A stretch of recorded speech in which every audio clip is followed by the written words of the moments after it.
Kepada Al-Mukarram kami persilakan. Bismillahirrahmanirrahim. Assalamualaikum warahmatullahi wabarakatuh. Innal hamdalillah nahmaduhu wa nasta'inuhu wa nastahdihi wa nastaghfiruh wa na'udzu billah min syururi anfusina wa min sayyiati a'malina may yahdihillah fala mudilla lahu wa may yudlil falan tajida lahu waliyyan mursyida. Asyhadu an la ilaha illallah wahdahu la syarika lahu wa asyhadu anna Muhammadan abduhu wa rasuluh. Allahumma salli wa sallim wa barik ala nabiyyina Muhammadin wa ala alihi wa sahbihi ajma'in. Thumma amma ba'd. Para ustaz-ustazah hafizakumullah, Syekhuna jazakumullah khair menemani saya di sini. Untuk semua para pendidik generasi ini, para mujahid mujahidah pendidikan hafizakumullah jami'an. Di awal tentu salam kemuliaan dari Rasul kita Muhammad sallallahu alaihi wasallam yang menyampaikan untuk seluruh Bapak Ibu guru, para pengajar kebaikan, di mana Nabi sallallahu alaihi wasallam mengatakan innallaha wa malaikatahu yusalluna ala muallimin nasal khair hatta al-hitan fil bahr wan namlatu fi juhriha. Sesungguhnya Allah, malaikatnya semua bersolawat untuk semua pengajar kebaikan, sampai ikan di lautan dan semut dalam lubangnya. Bayangkan ada orang semulia itu, dan itu adalah Bapak Ibu semuanya. Kita ini tidur saja didoakan oleh semua, bahkan bukan hanya manusia, bahkan binatang pun ikut mendoakan. Dan yang paling mulia adalah innallaha wa malaikatahu yusholluna ala muallimin nasal khair. Itu yang memberi semangat kita untuk terus melanjutkan kebaikan ini. Saya ingin mengawali dengan supaya kita tahu bagaimana suasana pendidikan Islam di awal itu dibangun, supaya kita tahu, supaya kita ini tidak kehilangan arah. Kalau qadarullah kok kita mulai belok, ya mudah-mudahan ini bisa diingat dan bisa mengembalikan kita ke dalam track pendidikan Islam. Saudara-saudariku, Bapak Ibu yang dirahmati Allah, ustaz-ustazah hafizakumullah, Rasul Muhammad SAW itu kita semua sepakat itu murabbinya para murabbi, karena beliau adalah Sayyidul Anbiya wal Mursalin. Saya ingin memulai dari bahwa para nabi dan rasul itu punya skill beda-beda untuk kehidupan ini. Kita tahu di dalam sejarah disebut bahwa Nabiullah Idris alaihissalam, kita tahu Bapak Ibu kalau baca sejarah, sebelum Nabi Idris alaihissalam, manusia itu kalau pakai pakaian itu seperti orang umroh. Tahu orang umroh ya, cuma dilibat di badan. Nabi Idris lah yang pertama kali ngajari kita menjahit seperti ini. Makanya kemudian beliau adalah khayyat, dia penjahit. Berbeda lagi dengan skill yang dimiliki yang luar biasa oleh Nabiullah Nuh alaihissalam. Punya skill yang luar biasa. Saya pernah mengisi sekolah teknik perkapalan. Kemudian ketika saya jelaskan tentang kapal Nabi Nuh sebagaimana tercatat dalam sejarah itu seperti apa gambarnya, saya gambarkan. Saya tanya kepada, karena waktu itu ada dari mulai direkturnya, para dosen perkapalan, saya tanya, Pak, kalau dengan cerita tadi itu kira-kira pembuatnya itu seahli apa? Mereka bilang, bahkan kami pun nggak bisa, Ustaz. Kami ini buat kapal, tapi kami pun nggak bisa. Ini harus orang dengan skill sangat tinggi untuk bisa membuat seperti itu. Lihat Nabi Nuh alaihissalam, wasna'il fulka bi'ayunina. Pantas kalau skillnya tinggi, karena menggunakan a'yunina dalam pengawasan Allah SWT. Lain lagi dengan skill yang dimiliki umpamanya oleh Nabi Dawud alaihissalam. Umpamanya Nabi Dawud dikenal Al-Haddad, karenanya Quran mengatakan wa alanna lahul hadid, dan kami buat lembek itu besi di tangan Dawud. Besi keras, tapi kalau dipegang Nabi Dawud dia menjadi lembek seperti tanah, lihat itu. Sehingga Nabi Daud bisa membentuk dengan tangannya, tidak perlu alat untuk membuat baju perang. Nabi Daud raja, tapi beliau tidak mau makan gajinya dari sebagai raja, dan beliau memakan gajinya dari membuat baju besi, baju perang. Ini teladan-teladan yang luar biasa buat kita. Atau siapa lagi contohnya skill, umpamanya contoh skill di masa Nabi kita, Nabi Muhammad SAW. Nabi Muhammad SAW punya skill. Kita tahu beliau orang Quraisy, dan Quraisy diungkap dalam surat Quraisy, li'ilafi Quraisy ilafihim rihlatash syita'i was-saif. Rihlah asy-syita was-saif. Rihlah artinya jalan-jalan. Jadi orang Quraisy itu kerjanya jalan-jalan. Itu Quran yang bilang. Quran yang bilang. Rihlah artinya jalan-jalan. Yang salah adalah definisi kita. Karena kalau di kita definisinya jalan-jalan itu menghabiskan uang. Orang Quraisy jalan-jalan dapat uang.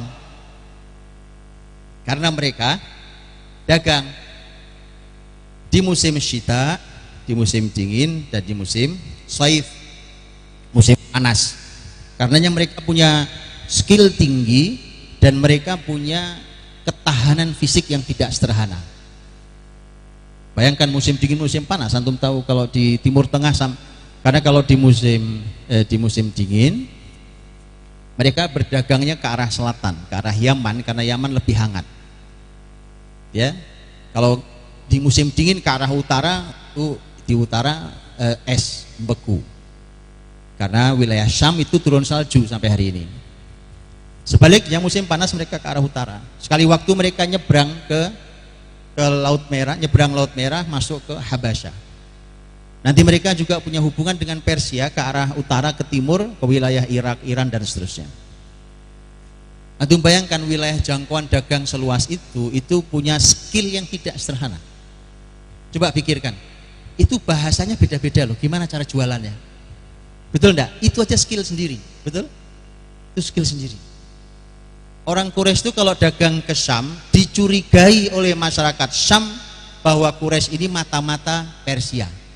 Kalau dagang ke Persia dicurigai masyarakat Persia bahwa Quraisy ini adalah mata-mata negeri Syam, Romawi. Karena Romawi Persia sebagaimana antum tahu bermusuhan.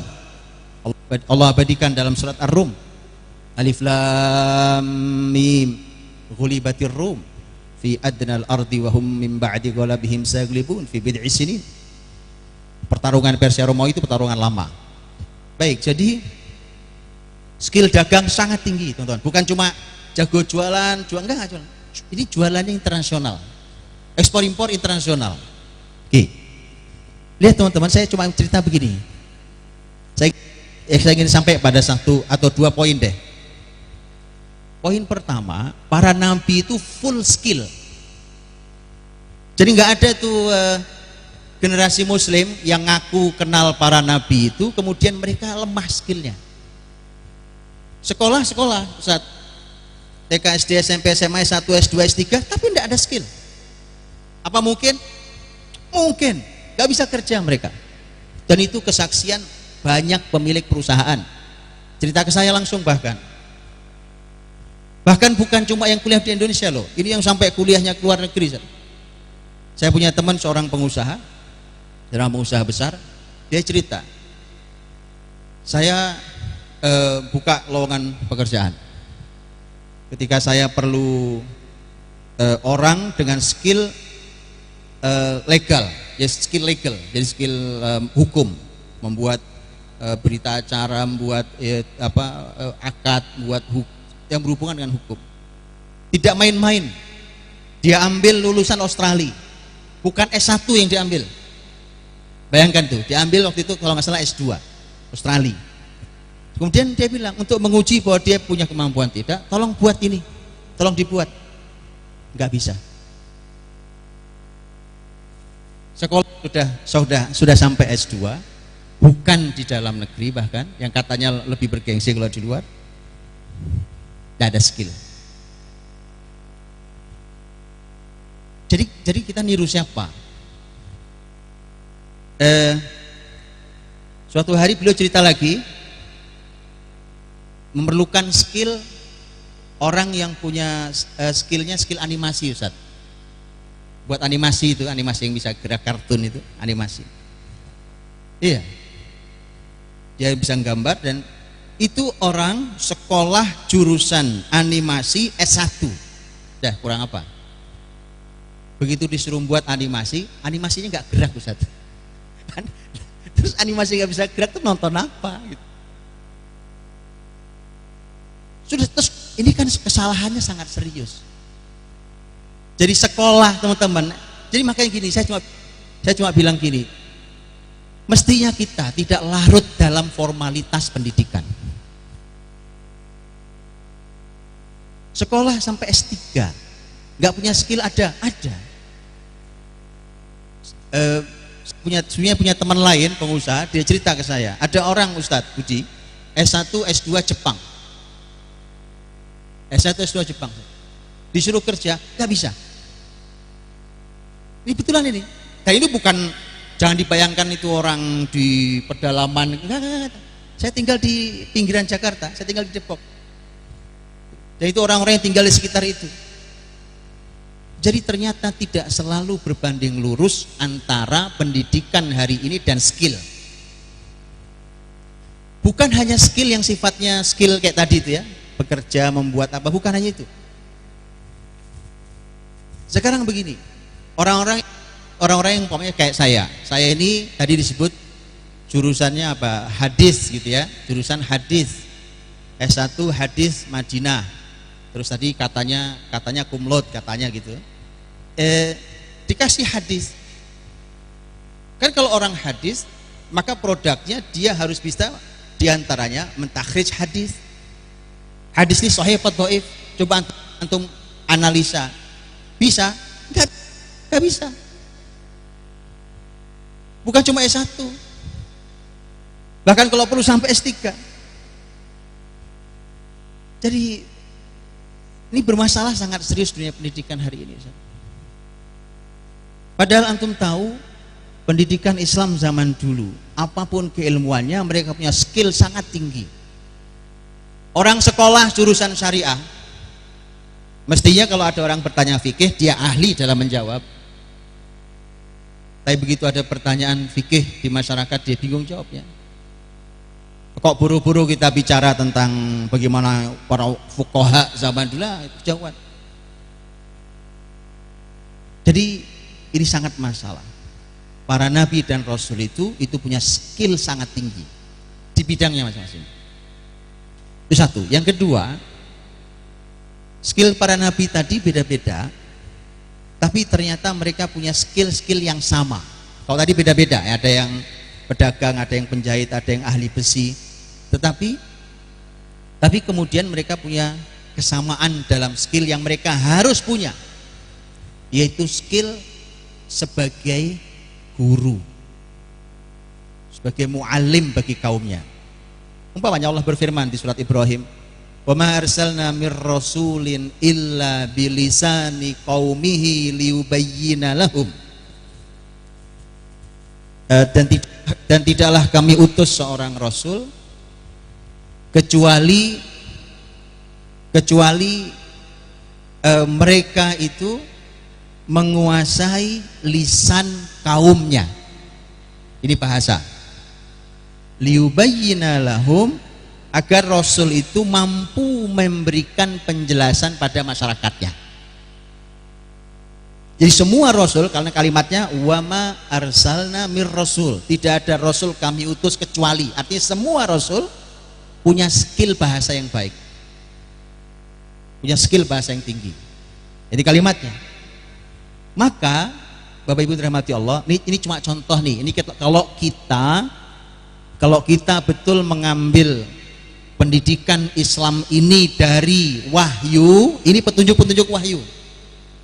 Artinya gini, yang namanya berdagang tidak semua nabi bisa. Yang namanya membuat kapal tidak semua nabi bisa. Tapi yang namanya bahasa, untuk bisa menyampaikan ke masyarakat, dia harus ahli. Ya, harus ahli. Karena itulah maka ada pembahasan besar tentang bahasa. Itu contohnya. Karena itu Quran bilang.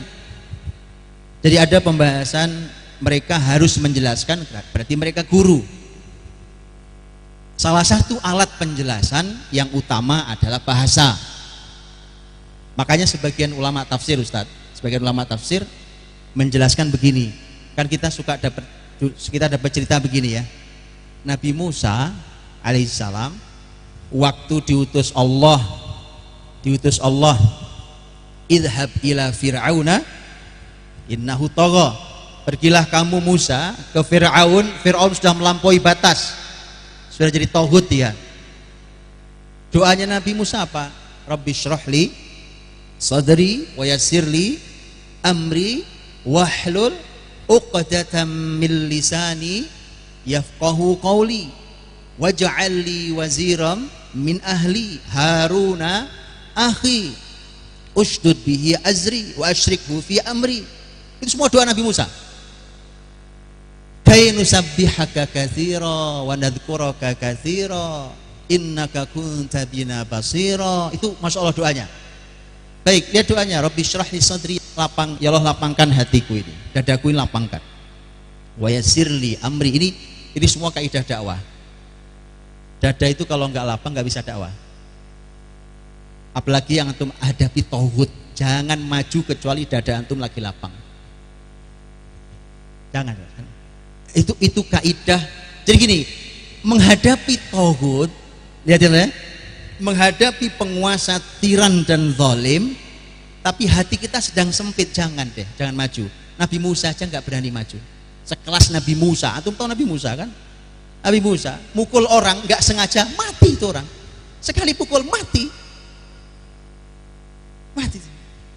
Nabi Musa alaihissalam. Tapi segitu gagahnya Nabi Musa itu, ya Allah minta lapang hati dulu saya ini. Rabbi syrah li sadri wa yassir li amri, mudahkan urusanku. Wahlul uqdatam min lisani yafqahu qawli, dan bukalah ikatan-ikatan di lisanku ini agar mereka paham apa yang aku ucapkan nanti. Hadis ini kalau tafsir yang sering kita dengar, Nabi Musa itu kan minta Nabi Harun, waj'al li wazira min ahli Harun akhi. Minta agar Harun jadi yang mendampingi. Kenapa? Karena Nabi Harun lebih baik bicaranya daripada Nabi Musa. Dalam tafsir yang sering kita pahami, yang sering disampaikan, dan itu juga tidak salah, bahwa Nabi Musa itu sulit bicara karena waktu kecilnya dulu pernah makan bara api. Betul gitu ya? Kita pernah dengar kisah itu. Tapi menariknya sebagian ahli tafsir mengatakan tidak. Kenapa tidak? Karena kalau Musa alaihissalam punya cacat lisan, susah bicaranya, susah dipahami, maka tidak akan masuk ayat surat Ibrahim yang saya bacakan di depan tadi. Wa ma arsalna mir rasulin illa bilisani qaumi. Setiap rasul punya skill bahasa yang tinggi. Lisanul qaum, bahasa kaumnya. Itu punya skill yang tinggi. Itu penjelasan ulama, sebagian ulama tafsir ya hari ini. Terus kalau gitu apa maknanya? Kenapa dia minta dilepaskan ikatan-ikatan belenggu di lidahnya supaya orang nanti Fir'aun dan semua punggawanya bisa memahami penjelasan beliau? Kata ulama tafsir ini, itu dijelaskan di ayat yang lain. Di ayat yang lain, begitu ketemu Fir'aun betulan, yang diungkit Fir'aun masa lalunya. Ini sudah diduga oleh Musa alaihissalam. Saya itu punya masalah serius dengan Fir'aun 2. Satu, saya itu dididik dari kecil di istana ini. Jadi apa? Makan jasa. Susah jadi dai kalau banyak makan jasa. Paham teman-teman? Wallahi itu ajaran Nabi Musa alaihissalam. Mengerti? Boleh.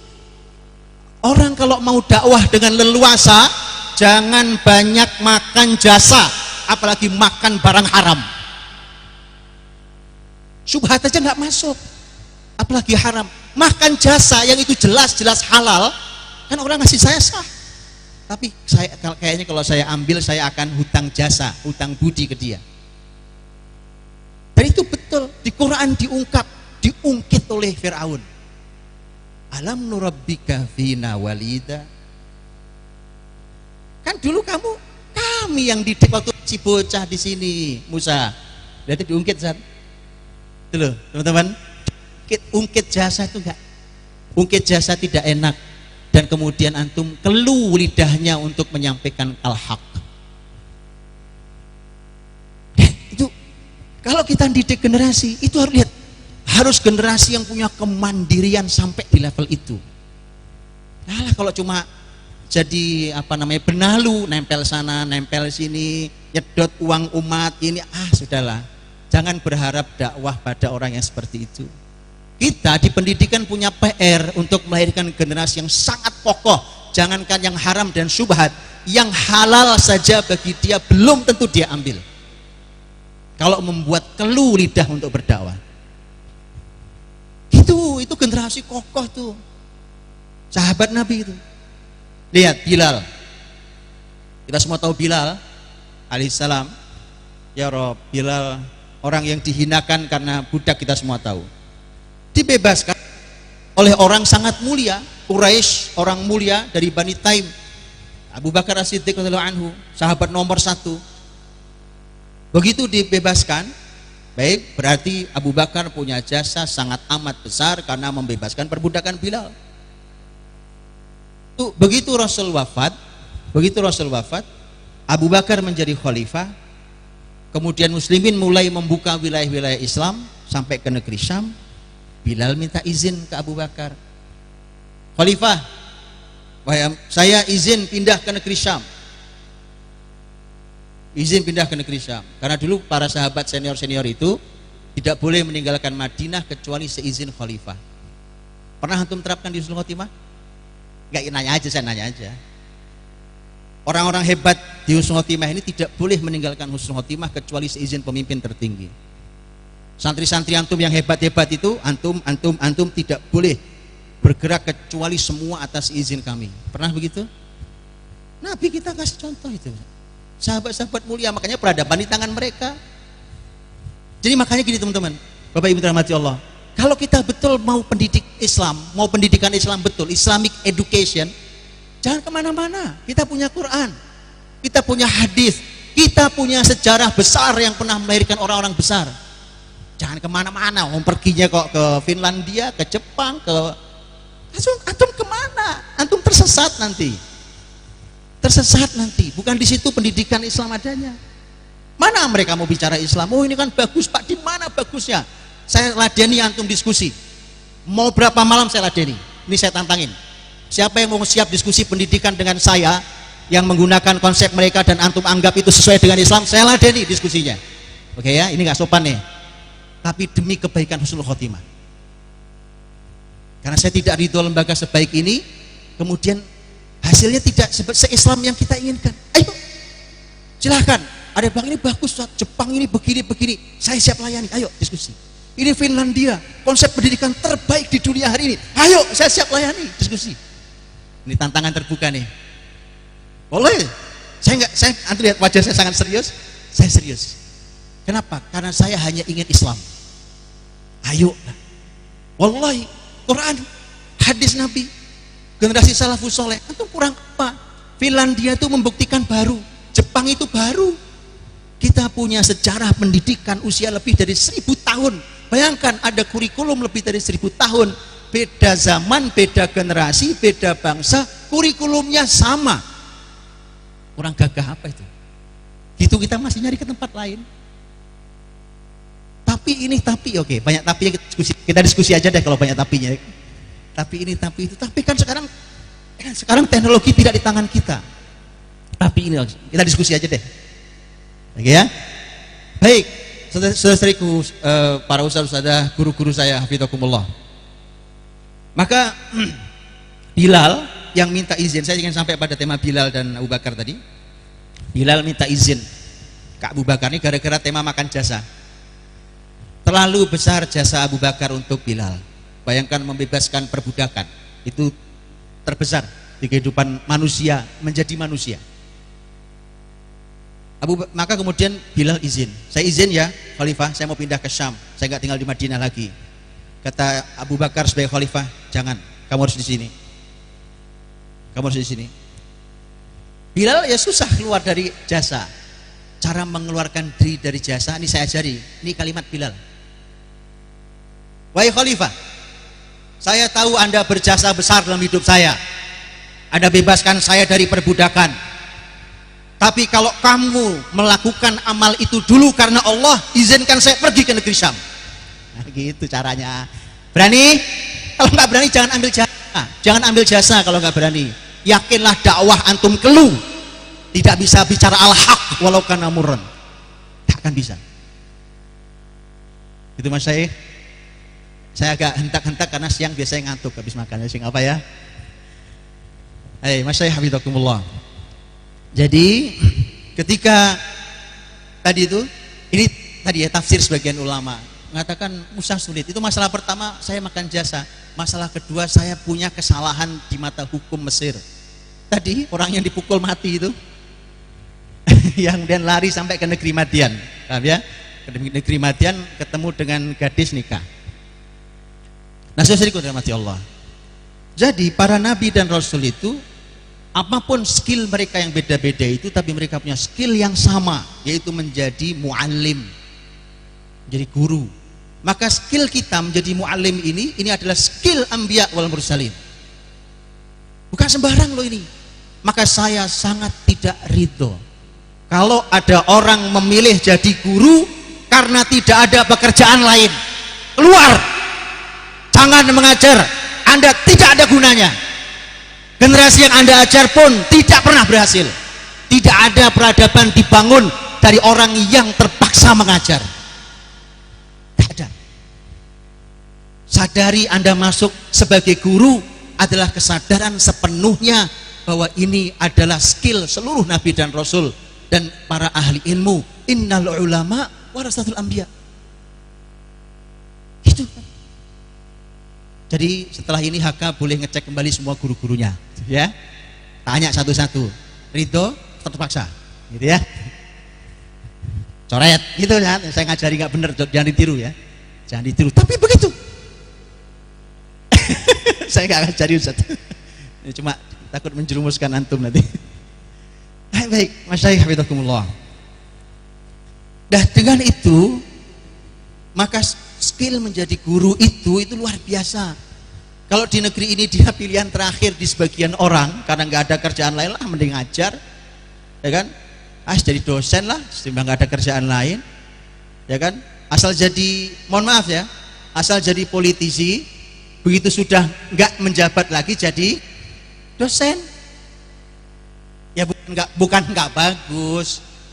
Saya cuma nanya mau melahirkan generasi seperti apa.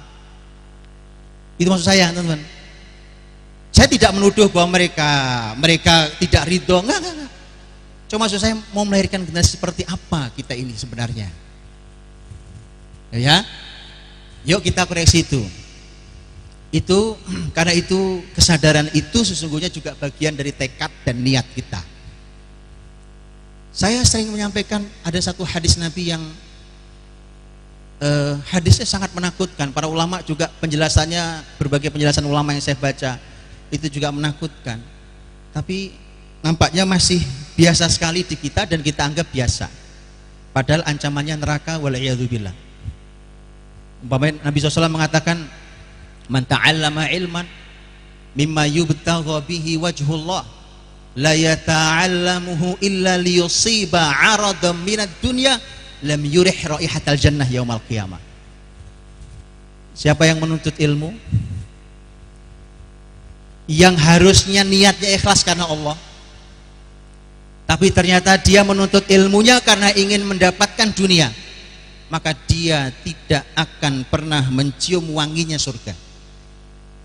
Hadis seberat itu sampai saya tuh baca berbagai penjelasan ulama, Ustaz, termasuk ulama-ulama hari ini, para mufti.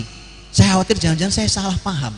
Menurut saya sih gamblang, tapi kok kita biasa sekali ya. Orang sekolah, ternyata tujuan terbesarnya nyari kerja, dapat duit, nyari kerjaan, dapat jabatan. Kalau sekolah di Khotimah itu nanti itu lulusannya biasanya gampang nyari kerja. Oh biasanya, dan itu dibiarkan. Kalau saya sih nggak akan saya biarkan, akan saya terapi karena kasihan. Saudara kita yang punya niat seperti itu kasihan. Bukan dunia loh, urusannya akhirat, urusannya neraka. Coba urusan neraka. Hadis lain Nabi SAW mengatakan, man ta'allama al-ilma liyubahi bihil ulama wa yumari bihis sufaha wa yasrif wujuhan nasi ilaih fannarun nar. Kata Nabi, siapa yang menuntut ilmu untuk supaya dia bisa berbangga dengan ilmuwan lain, bisa duduk sejajar kita. Saya juga punya ilmu, Ustaz punya ilmu, kita bisa duduk bersama, ya kan?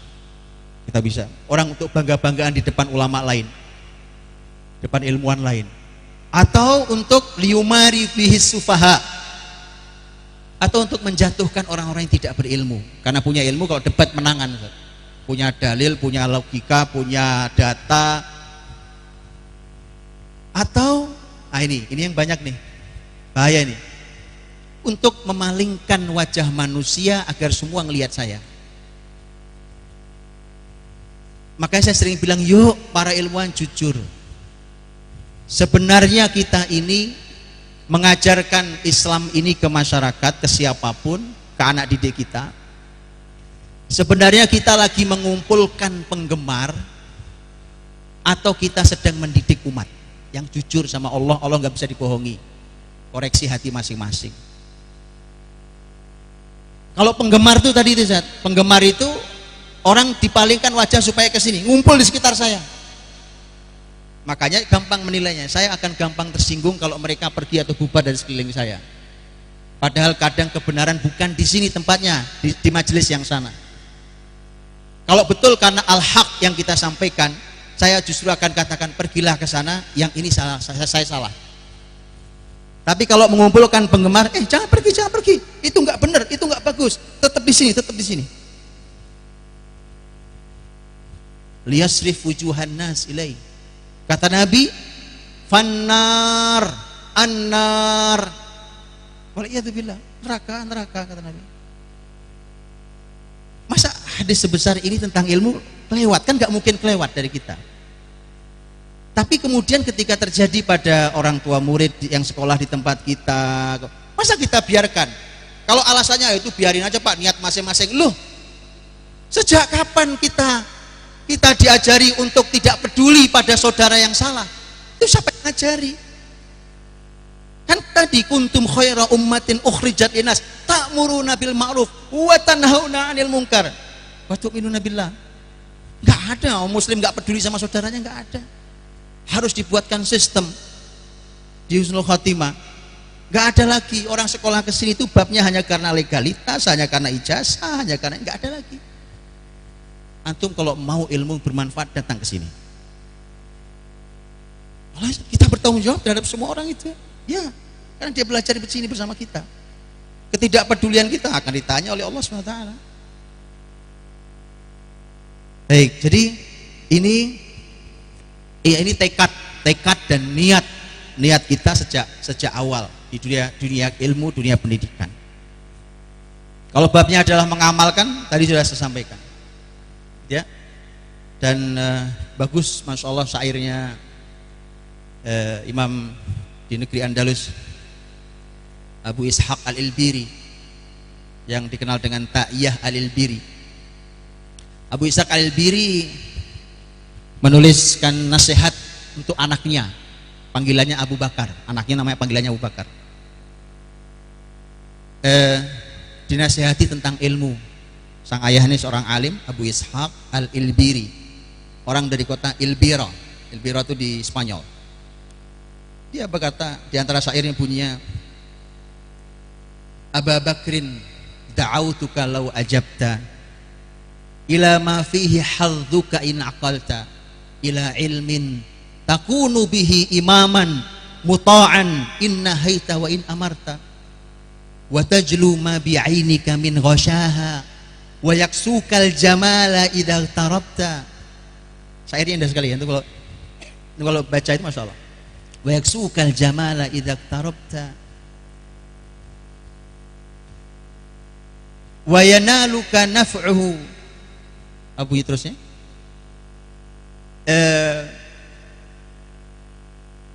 di antara kalimatnya beliau mengatakan wa kanzun la takhafu alaihi lissa khafiful hamli yujadu haitsu kunta. Dan di antara kalimat yang luar biasa beliau mengatakan, lihat kalimatnya, beliau mengatakan fala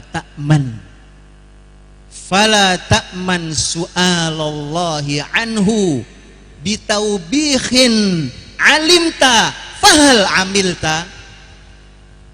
Allah, tajam syairnya ini. Abu Bakar anakku,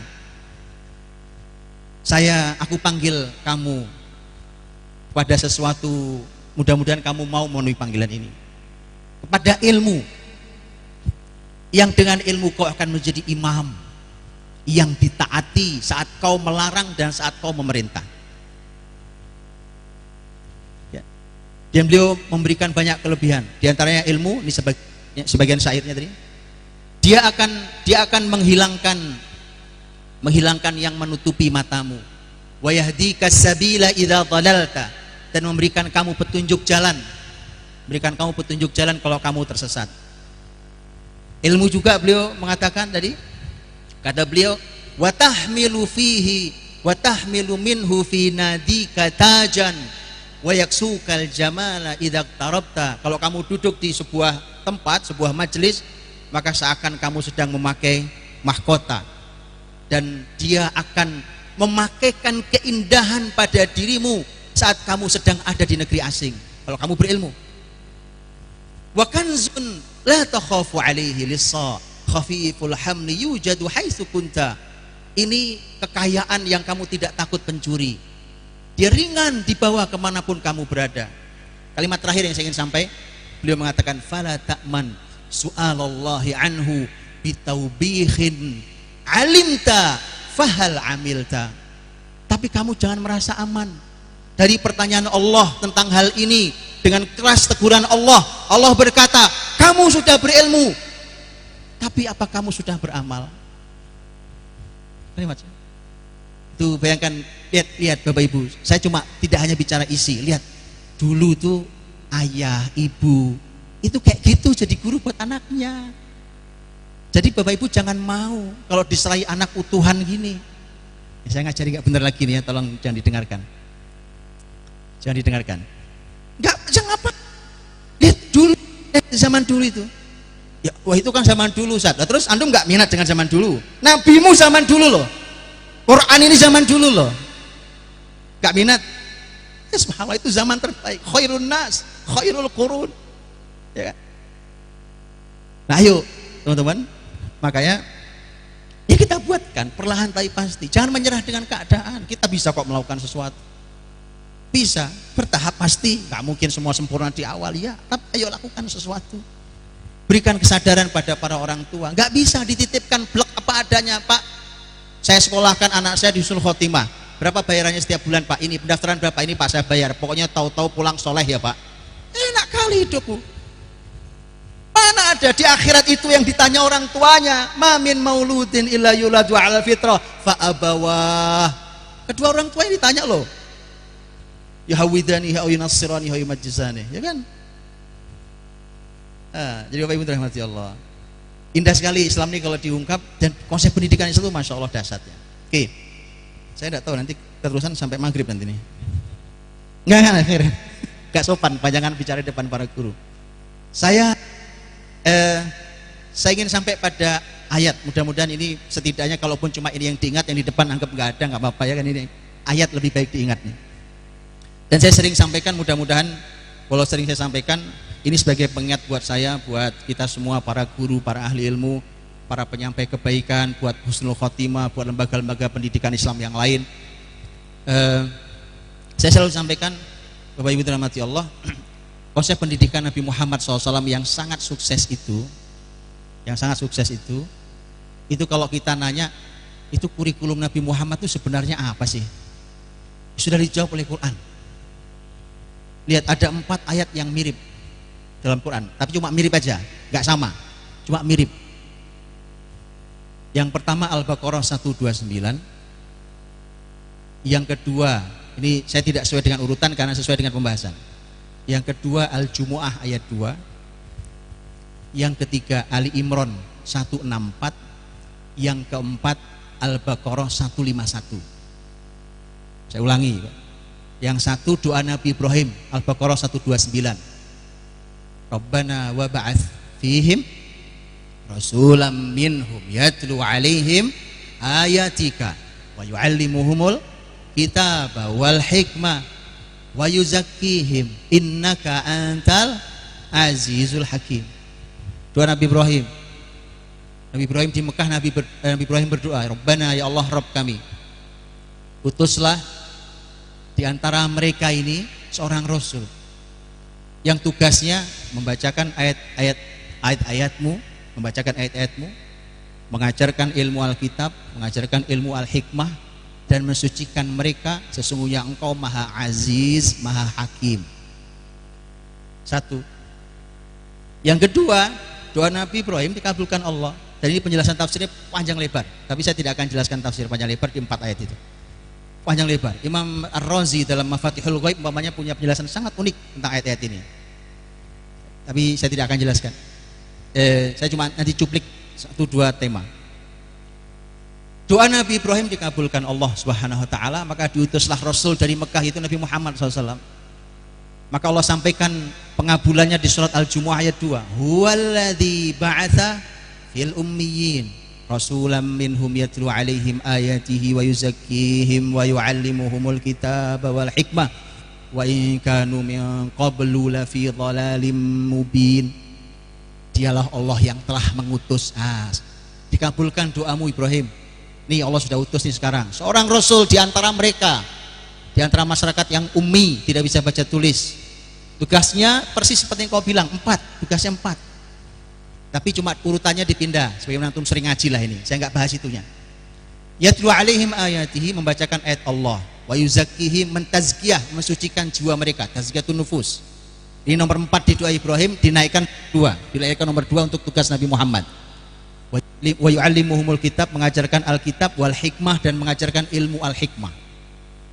Wa in kanu min qablu lafi dhalalim mubin, sesungguhnya mereka dulu dalam kesesatan nyata. Sudah? Nabi Muhammad dakwah. Nabi Muhammad dakwah, karena itu tugasnya itu 4 tadi itu.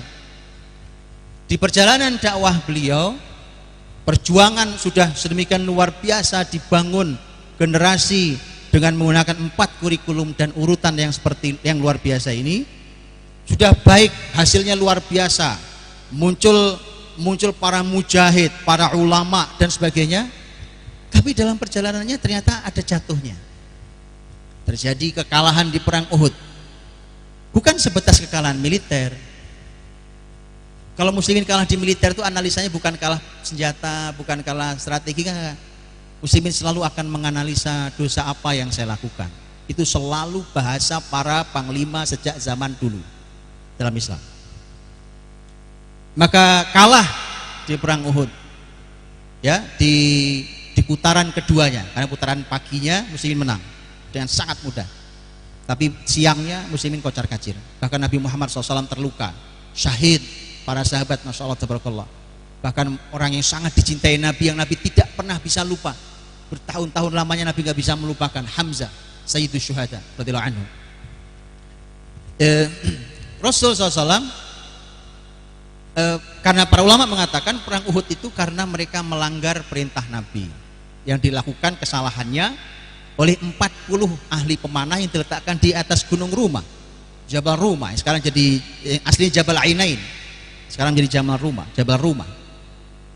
50 di sana, pemimpinnya adalah Abdullah bin Jubair. Tapi kemudian 40 turun, padahal perintah Nabi jangan turun sampai kami perintahkan turun. Itu perintah panglima. Apapun yang terjadi pada kami di bawah jangan turun. Lihat ghanimah, teriak-teriak ghanimah, ghanimah, turun. Memang begitu di perjuangan sejak zaman dulu sampai detik saya duduk di sini sekarang. Asal ketemu ghanimah bubar muslimin. Wallahil azim Pak, itu hikmahnya mengapa ghanimah itu dulu diharamkan buat semua nabi selain Nabi Muhammad. Antum tahu kan? Ghanimah itu kan haram. Ghanimah itu hanya halal buat Nabi Muhammad dan umatnya ini. Nabi SAW mengatakan dalam hadis yang sahih, utitu khamsan lam yu'tahunna nabiyyun qabli. Aku diberikan Allah 5 hal yang tidak diberikan pada nabi sebelum aku sama sekali. Salah satunya adalah wa uhillat liyal ghanaim, dihalalkan bagiku ghanimah. Ternyata dari dulu itu kalau hasil perang ya kan, hasil perjuangan, itu bikin kita bubar Pak. Sudah dari dulu. Makanya muslimin harus berhati-hati. Itu punya kisah panjang ghanimah itu. Saya bisa bercerita sampai Isya besok tentang ghanimah dan kekalahan muslimin dalam ghanimah. Padahal ghanimah itu bukti kemenangan, betul tidak? Ya karena kita menang kita dapat ghanimah. Tapi ghanimah itu adalah hari kita menang sekaligus detik kita kalah saat itu juga. Itu ya harus kita sadari itu sejarah kita, dan kita harus berhati-hati. Karena itulah maka Allah turunkan Ali Imran 164 itu rangkaian tadi. Ali Imran 164 itu rangkaian perang Uhud. Rangkaian perang Uhud. Ya, Ali Imran 164. Itu sama ayatnya, isinya kalau urutan persis 4 dan penghujungnya persis sama dengan Al-Jumu'ah ayat 2. Persis sama. Ya, 4 poin ini, 4 poin sama, urutannya sama, penutup ayatnya dengan Al-Jumu'ah ayat 2 sama. Wa in kanu min qablu lafi dhalal, sama persis. Oke. 151 yang berbeda. Al-Baqarah 151. Kama arsalna fikum rasulam minkum yatlu alaikum ayatina wa yuzakkikum wa yuallimukumul kitaba wal hikmata wa yuallimukum ma lam takunu ta'lamun. Itu yang berbeda. Ujung akhir yang berbeda. 4 poinnya sama. Ya, 4 poinnya sama. Urutannya sama. Ya, dengan yang Ali Imran dan dengan yang Al-Jumu'ah persis sama. Yang beda penutupnya. Penutupnya yang kelima, kalau sudah 4 kalian lakukan dengan urutan seperti ini, maka wa yu'allimukum ma lam takunu ta'lamun. Allah mengajarkan pada kalian ilmu apa saja yang belum kalian ketahui. Itu kenapa muslimin itu kreatif otaknya, karena Allah yang membukakan ilmu, bukan pinter-pinteran, bukan tes IQ doang. Nggak cukup. Nggak cukup Pak. Orang pinter, profesor melimpah di negeri ini, masalah nggak selesai-selesai. Betul kan? Kita belajar cuma murid, punya apa kita? Baik, itu kalau bukan karena Allah nggak terbuka solusinya. Makanya wa yu'allimukum, Allah yang mengajarkan kalian. Oke, itu 4 ayat. Saya tidak bahas panjang lebarnya, ini anggap sebagai penutup nih Pak. Saya cuma ingin mungkin satu saja ya, satu saja pelajarannya. Dan ini menjadi tolak ukur besar. Lihat, kalau yang Nabi Ibrahim itu doa, karena dia doa maka penutup ayatnya adalah Nabi Ibrahim menyebut Allah sebagai Aziz dan sebagai Hakim. Aziz dari kata Izzah. Izzah itu kemuliaan, kekuatan, kemenangan dan mengalahkan, itu Izzah. Al-Quwah, Al-Ghalabah itu Al-Izzah. Dari kata Aziz. Hakim dari kata hikmah, yang tadi saya jelaskan waktu orasi. Hikmah itu lebih dari ilmu. Hikmah bukan cuma ilmu, karena ada orang pinter berilmu tapi tak punya hikmah. Dipujinya, diangkatnya Luqman karena Al-Hakim. Memang ini pembahasan sendiri.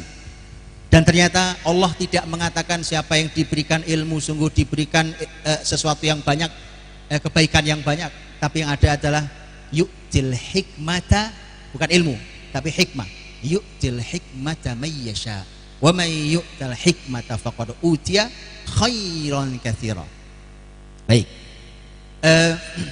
Karena itu maka Bapak Ibu dirahmati Allah, bicara tentang ini kan doa Nabi Ibrahim, berharap Nabi terakhir hadir, itu tugasnya. Penutup doanya dan pembahasan penutup doa dalam Al-Qur'an, pembahasan tentang penutup ayat dalam Quran yang kadang-kadang banyak menggunakan Asmaul Husna, itu ada pembahasan sendiri dalam ilmu tafsir. Dan itu ilmu besar sekali. Ini sesuatu yang pas dan cocok. Bicara tentang pendidikan, bicara tentang mendidik generasi, bicara tentang mau menghilangkan kegelapan dari umat ini, kita hadirkan generasi baru, maka Aziz Hakim. Aziz Hakim. Malah tidak muncul alim, betul? Gak muncul alim. Tadi sudah bilang, karena pendidikan kita tak cukup hanya memberi ilmu, tapi mari kita antar ilmu ini sampai menuju hikmah. Nah, itu perlu pelajaran sendiri, mengapa hikmah itu apa, bagaimana, dan seterusnya. Dan lihat, semua ilmu yang kita pelajari yang telah berubah menjadi hikmah, itu yang mengantarkan kita pada izzah, aziz. Tapi kemudian lihat, sudah ya, itu kan itu doa, sudah itu selesai, dikabulkan Allah. Kemudian sekarang berpindah fasenya ke zaman Nabi Muhammad. 3 ayat. 3 ayat ini urutannya sama persis. Saya cuma ingin mengamati penutup ayatnya. Al-Jumu'ah dan surat Ali Imran penutup ayatnya sama. Wa in kanu min qablu la fi dhalalin mubin. 2 kali diulang sama. Dulu mereka, masyarakat, umat ini ada dalam kesesatan nyata. Sama. Jumu'ah, Al-Jumu'ah, Ali Imran. Kalau yang Al-Baqarah 151 penutupnya berbeda. Wa yu'allimukum ma lam takunu ta'lamun. Allah ajarkan ilmu apa saja yang kalian belum tahu ilmunya. Asal 4 ini dijalani dengan baik, benar, dengan urutan yang baik dan benar. Lihat, berarti ada 2 penutup. 2 kali bicara tentang pendidikan ini harus mampu mengeluarkan generasi dari kesesatan nyata. 1, itu 2 kali disebut. Dan yang kedua, setelah itu silahkan berharap untuk Allah memberikan ilmu-ilmu yang bahkan tidak ada di zamannya. Kalau Allah yang mengajarkan, terserah Allah bukanya. Maka disitulah akan ketemu solusi. Karena banyak hari ini masalah tidak ketemu solusinya. Alah, pengurusan COVID aja lo nggak selesai. Betul kan? Nggak usah jauh-jauh. Oh, kita dipaksa maskeran ini, ya kan, demi prokes dan kesehatan. Ya, nggak selesai. Udah 2 tahun ini kurang lebih, ya kan? Ditanya juga belum tahu. Oke, di vaksin, banyak yang protes sekarang. Di vaksin kena juga, gitu ya, banyak yang protes gitu. Saya tidak tahu. Vaksin kena juga. Terus apa fungsi vaksin? Saya nggak tahu juga. Tanyakan pada dokter, dokternya juga nggak jawab. Karena biar jawabannya. Lihat teman-teman, solusi. Saya pernah ditanya, karena kemarin sepanjang kan sudah 2 Ramadan kita pandemi. Ramadan pertama waktu masih tegang-tegangnya, saya memberikan pembahasan kepada masyarakat. Bahkan diantaranya saya kenalkan sebuah kitab Imam Ibnu Hajar, ya, Imam Ibnu Hajar, Badlul Ma'un fi Fadlit Ta'un. Imam Ibnu Hajar Al-Asqalani menulis kitab tentang ta'un di zamannya dan zaman-zaman sebelumnya. Saya bilang, lah jangan dibilang pandemi yang sekarang ini, COVID ini, ta'un. Nah, ini nggak ada apa-apanya dibanding ta'un. Bacalah buku ini, kita akan tahu ini nggak ada apa-apanya dibanding ta'un yang pernah terjadi. Ta'un itu kata Imam Ibnu Hajar, semua ta'un yang berlalu, kata beliau, setiap awal musim panas ta'un berhenti. Itu udah berapa musim panas ini? Nggak berhenti. Betul kan? Iya. Susah kita hidup di zaman yang tidak ada solusi. Berkumpul profesor sekian banyak, ahli berbagai macam. Kalau Allah belum bukakan ilmu, nggak ketemu. Itu kita kenapa tidak cukup hanya dengan orang pintar, tak cukup hanya dengan orang berilmu, tapi kita perlu orang yang dekat dengan Allah, yang kalau dialog dengan Allah, Allah dengar. Nah, itu potret pendidikan, potret generasi kita. Oke. Jadi itu poin satu. Poin satunya adalah pendidikan ini harus mampu melahirkan generasi yang mendapat cahaya dan keluar dari kesesatan nyata. Ini harus jadi tolak ukur. Harus benar-benar diukur hasil pendidikan kita. Nggak boleh terus berjalan dalam sebuah formalitas yang beku, begitu lagi, begitu lagi. Asal ketemu akhir tahun, kemudian kita haflah takharruj. Ya. Kita harus evaluasi apakah betul ayat wa in kanu min qablu la fi dhalalim mubin itu benar-benar sudah kita capai. Itu mengeluarkan generasi dari kesesatan nyata. Dan itu kalimat Qur'ani. Kita tahu bahwa kita ini harus keluar dari minadz-dzulumat ila an-nur. Dan ayat tentang ini, lihat, yang pertama kita tahu setelah ayat kursi, betul ya? Allahu waliyyul ladzina amanu yukhrijuhum minadz-dzulumati ilan nur. Itu satu. Tapi yang kedua lihat ayatnya. Alif lam ra, ini awal surat Ibrahim. Lagi-lagi surat Ibrahim. Kitabun anzalnahu ilaika litukhrijan nas minadz-dzulumati ilan nur biidzni rabbihim ila siratil azizil hamid. Jadi ternyata Quran menyebut untuk bisa mengeluarkan orang dari zulumat kepada nur, yang satu Allah, Allahu waliyul ladzina amanu. Yang kedua adalah kitabun anzalnahu ilaika litukhrijan nas minadz dzulumati ilan nur. Quran.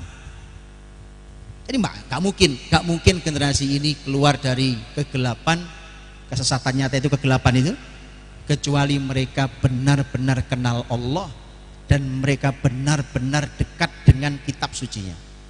Kalau tidak, tak ada. Berarti gagal kita mendidik, karena target besar kurikulum terbaik Nabi Muhammad SAW itu ternyata wa in kanu min qablu la fi dhalalim mubin. Mereka harus keluar dari kesesatan nyata. Baru yang kedua solusi tadi itu. Ya, yang gak ada solusinya, maka generasi ini akan menghadirkan solusi-solusi. Allah akan memberikan ilmu, Allah bukakan ilmu. Karena kalau sudah Allah bukakan ilmu, tidak ada yang sulit. Sudah tidak ada yang sulit sama sekali. Ya kan? Nabi Muhammad SAW mengatakan dalam hadis beliau, ma anzalallahu da'an illa anzala dawa'an alimahu man alim, jahilahu man jahil. Tidaklah Allah menurunkan penyakit kecuali pasti turunkan obatnya. Alimahu man alim. Yang tahu ya tahu, yang tidak tahu ya tidak tahu. Jadi kalau sepanjang Allah belum buka ilmunya, ya semuanya masih jahil. Corona nggak ada obatnya, sampai sekarang belum ketemu. Divaksin nggak menyelesaikan masalah. Umpamanya, ya, ini cuma contoh. Kalau menyelesaikan masalah, alhamdulillah, alhamdulillah. Tapi mana gitu ya, umpamanya. Oke, perlu generasi yang Allah bukakan ilmunya. Nggak mungkin Allah buka ilmunya kecuali dia dekat dengan Allah, bisa ngobrol sama Allah. Antum lihat kisah orang-orang soleh di Quran, kalau mereka doa, mereka bukan cuma minta, ya Allah minta ini, ya Allah minta ini, nggak ada. Mereka ngobrol, dialog sama Allah. Antum lihat doa-doa dalam Quran, ngobrol, dialog. Rabbana inni askantu min dzurriyyati biwadin ghairi dzi zar', doa Nabi Ibrahim. Ya Allah Rabb, aku letakkan generasiku di tempat yang di lembah, nggak ada tanaman. Curhat ngobrol sama Allah. Curhat bukan di medsos. Lah wong guru Islam kok curhat di medsos? Allah saya. Gimana? Curhat itu sama Allah. Sama Rabbul Izzah Dzil Jalali wal Ikram. Itu ya, curhatnya dihentikan ke medsos ya. Curhat pada Allah Subhanahu wa taala. Doa contohnya. Dan Nabi Zakaria minta sesuatu yang mustahil. Apa yang dilakukan? Curhat sama Allah. Bukan langsung minta, ya Allah minta anak, enggak gitu. Rabbi inni wahanal azmu minni washta'ala ar-ra'su syaiba walam akum bidu'aika rabbi syaqiyya wa inni khiftul mawaliya min warai wa kanat imraati aqira. Sepanjang itu belum ada permintaan, coba bayangkan. Ya, kita ini enggak pintar cara dekat ke Allahnya. Karena kita gak dekat sama Allah. Tahu-tahu minta, ya kan? Allah sih senang diminta, gak ada masalah. Cuma lihat ya, lihat bagaimana orang-orang soleh, para nabi salafus saleh dahulu mengajarkan berdoa, ngobrol sama Allah. Ya Allah Rob, tulangku sudah rapuh, kepala sudah nyala putih, tapi aku tidak pernah kecewa doa kepadamu. Ya kan? Ya Allah, aku ini takut kalau aku kehilangan pelanjut, padahal istriku sudah mandul. Curhat, ngobrol sama Allah. Baik teman-teman ya, rahmati Allah Bapak Ibu. Ya anggap ini cuma obrolan sore ya kan. Mudah-mudahan ada bisa diambil lah kebaikannya. Kalau nggak ada ya saya mohon maaf sebesarnya. Mudah-mudahan Allah SWT melindungi kita semua dari mara bahaya, dari penyakit. Mudah-mudahan Allah lindungi kita dari ilmu yang tidak manfaat, dari hati yang tidak khusyuk, dari doa yang tidak didengar. Dan mudah-mudahan Allah SWT mengizinkan kita untuk mendapatkan pahala besar dari melahirkan generasi-generasi yang bisa mengangkat peradaban Islam kembali tegak di bumi Allah SWT. Jazakallahu khair. Mohon maaf Ustaz, agak kepanjangan, saya kembalikan pada antum. Assalamualaikum warahmatullahi wabarakatuh. Waalaikumsalam warahmatullahi wabarakatuh. Ya. Kasih aplaus yang meriah untuk Ustadz. Masya Allah, subhanallah. Ya, para hadirin, para asatidzah yang dimuliakan oleh Allah Subhanahu wa taala. Subhanallah, tadi pemaparan yang menggugah tentunya dan menggerakkan gitu ya. Jadi semakin kita bersemangat insya Allah untuk terus mengokohkan pendidikan Islam di pondok pesantren ini yang tentunya yang melahirkan generasi-generasi yang dekat dengan Allah dan tentunya juga dekat dengan kitab suci Al-Quran. Selanjutnya kita ada waktu tapi rupanya terbatas ini. Jadi kita buka sesi pertanyaan, satu ustadz dan satu ustadzah. Ya, jadi Thayyib satu, Ustadz Iif dari HK1. Lalu selanjutnya ibu-ibu dipersilahkan jika ada yang ingin bertanya. Jika tidak ada berarti dialihkan ke ustadz. Ada dari ustadzah pertanyaan? Oke, satu Umi ya. Oke. Kepada Ustadz Iif, mangga dipersilakan.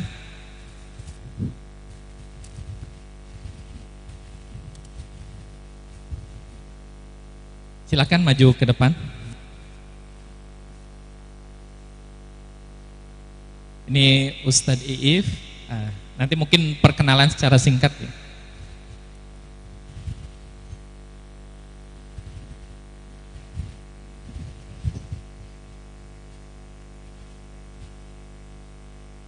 Assalamualaikum warahmatullahi wabarakatuh. Nama saya Iif Muhammad Arif dari sini. Sudah.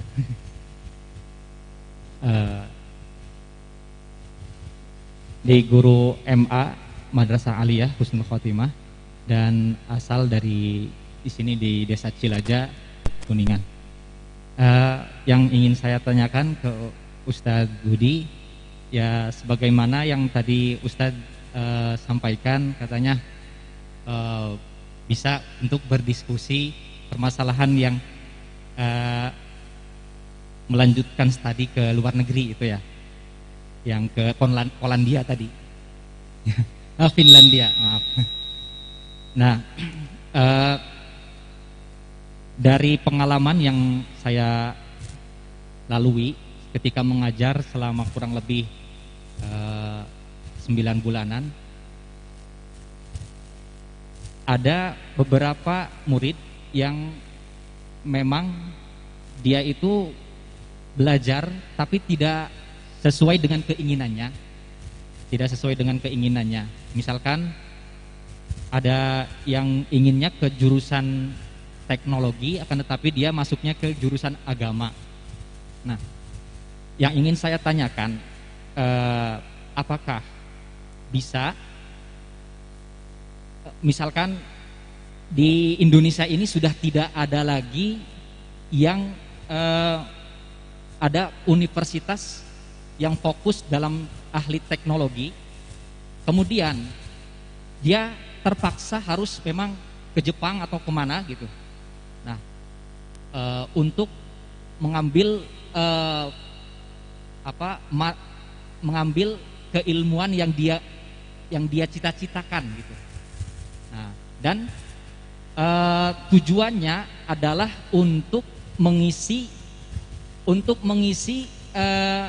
kekosongan-kekosongan yang ada di Indonesia ini dari hal-hal seperti itu. Misalkan tadi teknologi, misalkan di Indonesia masih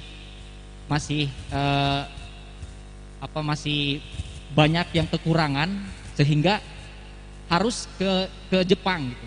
Nah, seperti itu. Nah, dan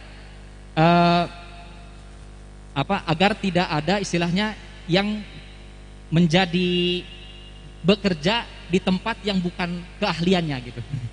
Nah, itu saja yang dari saya. Kurang lebihnya mohon maaf. Wassalamualaikum warahmatullahi wabarakatuh.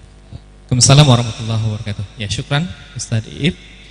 Selanjutnya langsung saja ke penanya kedua, Ummu Hamzah.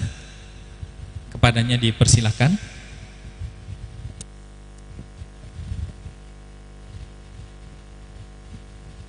Bismillahirrahmanirrahim. Assalamualaikum warahmatullahi wabarakatuh.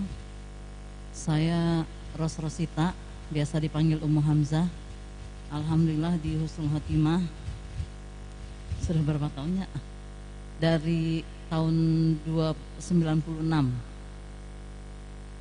Ya, alhamdulillah sudah banyak berinteraksi lah ya dengan husnul khotimah. Aduh, Masya Allah apa yang Ustadz sampaikan, banyak hal-hal yang menohok dan menjadi PR bagi kita semua ya, terutama dalam membimbing santri untuk meluruskan niat dalam thalabul ilmi ya. Yang tadi semata-mata bagaimana kita mampu menghasilkan santri yang intinya takut kepada Allah Subhanahu wa taala sehingga doanya akan didengar.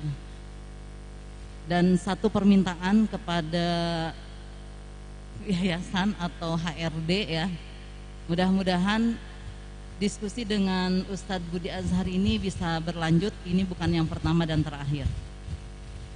Pertanyaan dari saya tentang bekerja sama kita dengan wali santri terkait dengan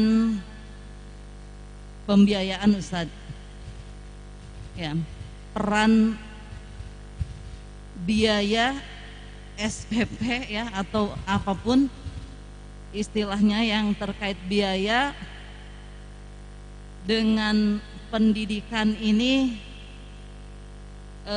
bagaimana gitu saja posisinya di mana sehingga kita tidak terjebak pada hutang jasa ya, karena kadang gitu ya kita tidak bisa bersikap tegas terhadap santri atau wali santri karena kontribusi mereka yang boleh dibilang lebih dari yang seharusnya ya, karena terbatas. Satu pertanyaan walaupun sebetulnya banyak sekali sehingga tadi diulangi lagi. Mohon ada kesempatan berikutnya ya bisa berdiskusi dengan Ustadz. Syukran, jazakumullah khairan katsiran. Assalamualaikum warahmatullahi wabarakatuh. Waalaikumsalam warahmatullahi wabarakatuh. Ya, syukran jazakillah Umi. Tadi pertanyaan pertama dari Ustadz Iip Muhammad Arif ya, ini terkait dengan mungkin ada fenomena bahwa santri terkadang di luar sesuai dengan keinginan jurusan atau apa sehingga memang kadang kurang fokus, dan tentunya juga nanti terkait dengan kelanjutan studinya apakah memang terkait dengan harus ke luar negeri untuk menyesuaikan dengan keinginannya itu, negara-negara yang tadi mungkin dari sisi teknologi, dari sisi modern dan segala macamnya lebih gitu. Lalu tadi pertanyaan yang kedua dari Ummu Hamzah ini terkait dengan bagaimana penyikapan kita terkait dengan mungkin dalam tanda kutip balas budi nih, sehingga kadang kala kita merasa tidak nyaman ketika mengambil kebijakan dan sebagainya. Baik, itu saja, mangga Ustaz.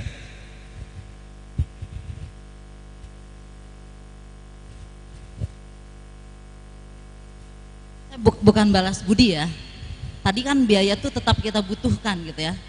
Namun kapan atau apa sih peran biaya itu dalam thalabul ilmi gitu kan ya, agar kita tidak terjebak dalam balas budi, mungkin bahasa dipersingkatnya seperti itu. Jazakallah khair. Baik, mohon izin Ustaz. Pertama Ustaz Iif, yang saya maksud tadi dengan Finlandia, dengan Jepang, dengan manapun, yang saya maksud adalah bukan kuliah di sana, bukan, tetapi sistem pendidikan yang sering diagung-agungkan hari ini, kemudian dipaksa-paksain, akhirnya Islam ini dipaksakan dimasukkan ke dalam sistem yang mereka buat. Kita pikir kita sedang mengislamisasikan ilmu. Itu yang tadi saya bilang, saya siap diskusi, saya bisa tunjukkan banyak hal ya dalam hal ini supaya teman-teman Ustaz-ustazah hafizakumullah, kita tidak lagi-lagi akan terjebak oleh sistem-sistem baru yang dibuat oleh mereka, padahal kita punya sistem yang bertahan dan tidak pernah berubah apapun zamannya. Apa enggak luar biasa coba kurikulum seperti itu ya. Adapun kuliah keluar negeri kemanapun, itu yang disebut ini, walaupun ini hadis didhaifkan oleh ulama, tapi ini adalah kalimat yang luar biasa. Al hikmatu dhalatul mu'min anna wajadaha fahuwa ahaqqun nasi biha. Hikmah itu adalah sesuatu yang hilang dari muslimin, dari orang beriman, maka dimanapun dia mendapatkannya, dia orang paling berhak terhadap hikmah itu. Makanya itu perlu dibekalkan. Saya kemarin, saya punya santri sekarang di Perancis, baru berangkat kuliah di Perancis. Waktu mau berangkat dia nemui saya di Depok, saya tinggal di Depok. Beliau santri saya ini kemudian dengan bapaknya, dengan ibunya, kemudian sebenarnya sudah sangat sering saya berbincang dengan santri ini. Tapi kemudian, Ustaz ada pesan nggak terakhir? Saya udah mau ke bandara nih. Saya mau ke bandara karena saya bilang saya nggak bisa antar ke antum. Saya bilang satu kalimat, tolong pegang, jangan pulang dari Prancis sampai antum bisa bawa kembali pulang ilmu Islam. Dah berangkat, Bismillah, berangkat. Mau ambil kesehatan, misalnya kedokteran, saya tidak tahu jurusannya apa, tapi ambil dunia kesehatan. Dia paham betul kalimat saya itu apa maksudnya, karena saya sering bincang. Apa? Karena tadi kalau kita mau lacak semua ilmu, teman-teman, itu mudah sekali melacaknya bahwa ujungnya adalah muslimin. Semua ilmu. Ini bukan klaim nih, ini bukan klaim. Bukan klaim. Saya bisa tunjukkan sebagiannya. Tunjukkan ilmunya, kita tunjukkan ujungnya adalah muslimin. Dituntut ujungnya muslimin. Saya bilang, pulangkan ilmu ini ke muslimin. Ini hikmah yang hilang karena kita tidur, diambil orang. Ayo, ambil kembali nak, berangkat ke Perancis, berangkat, tapi jangan pulang sampai kau bisa bawa pulang kembali ilmu muslimin ini. Gini, contoh Perancis. Kita tahu Perancis salah satu kelebihannya adalah ibu kota parfum dunia, betul ya? Parfum ya Perancis itu paling, memang di sana ada satu kota itu bahkan lambang kotanya saja itu alat distilasi yang buat bikin parfum, alat distilasinya itu, alat sulingnya itu. Alat distilasi siapa yang buat? Mereka yang buat?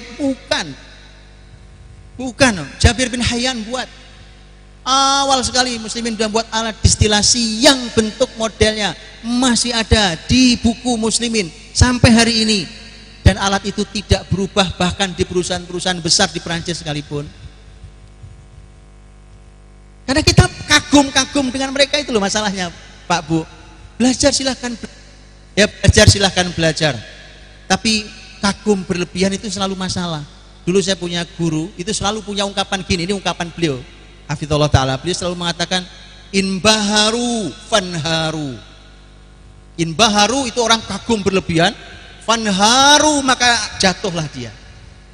Saking kaget berlebihan itu jatuh. Mana kita bisa bersaing dengan mereka, apalagi bahasanya mengalahkan mereka, atau istilah lebih halusnya mengejar ketertinggalan. Nggak bisa loh, terlalu kagum.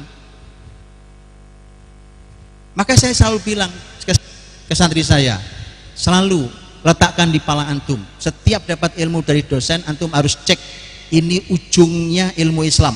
Kalau antum tidak tahu, temui dosennya.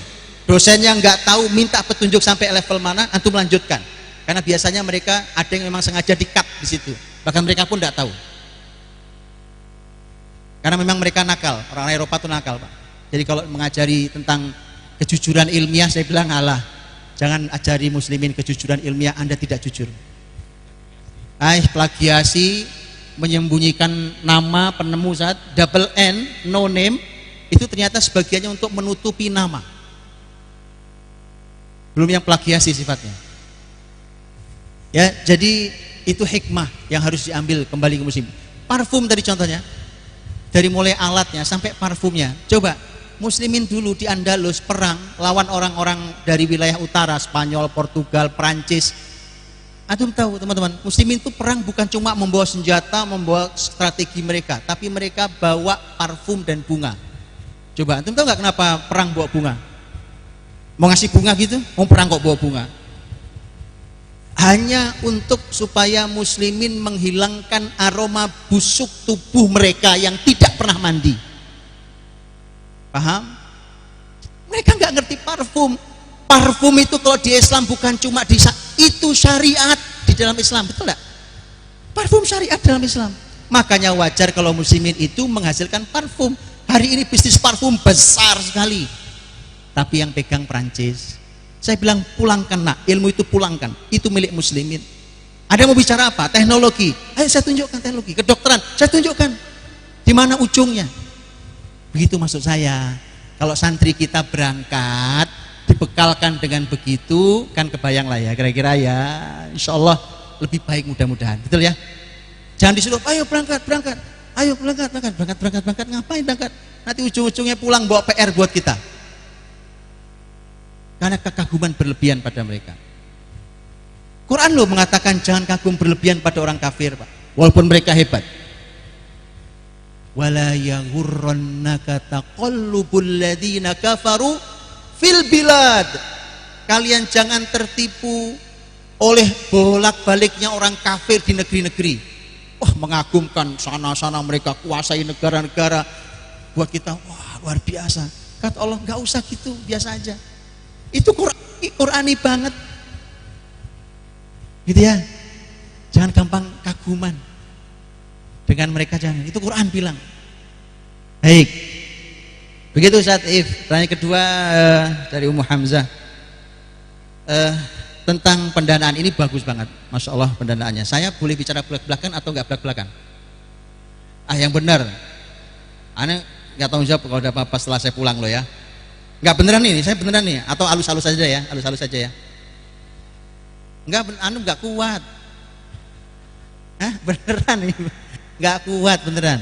Nggak, nih saya tawarin nih, mau saya belak-belakan apa adanya. Saya bicara tentu nggak ngawur.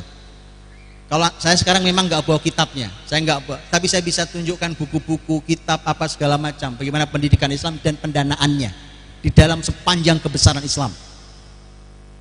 Belak-belakan. Halus-halus saja ya, nanti kapan-kapan kita belak-belakan, saya khawatir. 2 menit. Belum menantangi 5 menit, saya kasih 2 menit.